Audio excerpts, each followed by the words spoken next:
Dragon Ball Super Episode 68 wrapped up the Future Trunks arc. I love this arc so much, I'm rating it 8.5 out of 10. The real fight between Zamasu and our fighters ended in the last episode. After fusing with Black, Zamasu's physical immortality got nullified, so absorbing everyone's power, Trunks was able to slice Zamasu in half using the Spirit Sword Bomb. But Zamasu was still immortal and so started spreading without any physical bound, covering up the entire earth.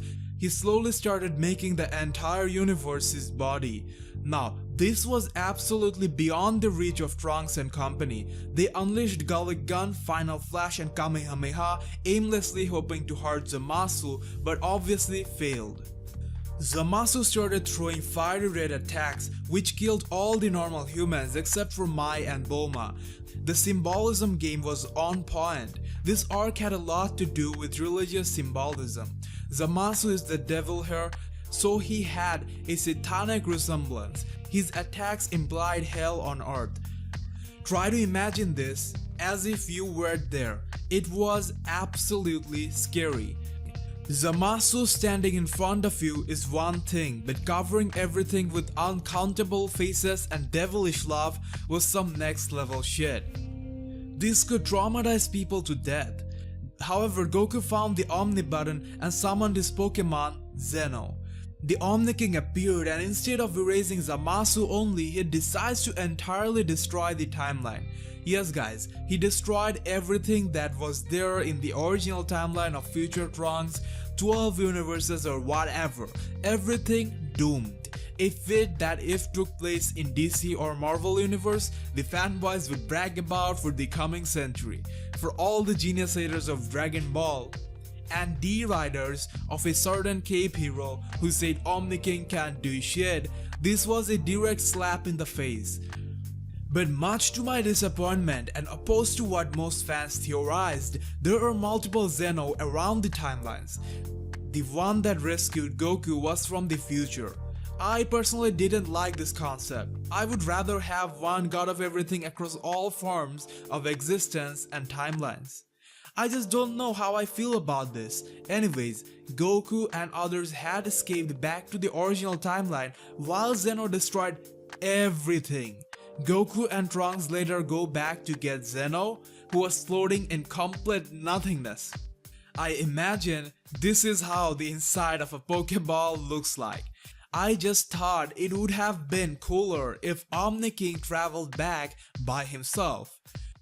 So after so many predictions and episodes of waiting to Omni King gets his friends, which is a future version of himself. So, he wanted to play with himself all this time? Damn it. I got to be honest here, I just didn't like this concept of two Omni King hanging around.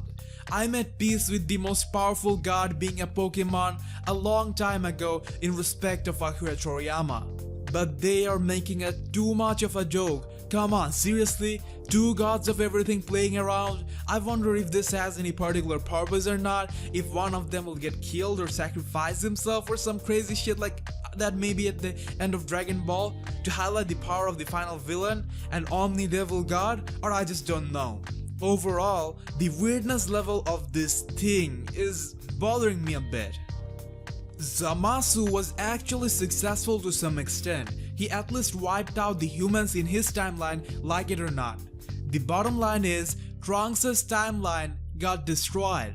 Now, Whis comes up with a solution that Trunks can go back to the time before his world was destroyed. Then Zamasu would be restored too, but Whis wouldn't let that happen as he will travel to the future and tell Beerus to take care of it before Zamasu kills the Kaioshin. They have something better than the Mafuba jar. Long story short, Whis and Beerus will take care of Zamasu before he could cause chaos. But there's one little problem. So if two Omni Kings living in the same timeline wasn't weird enough, they had something else for us. When Future Trunks and Mai return to the future, they will already be existing.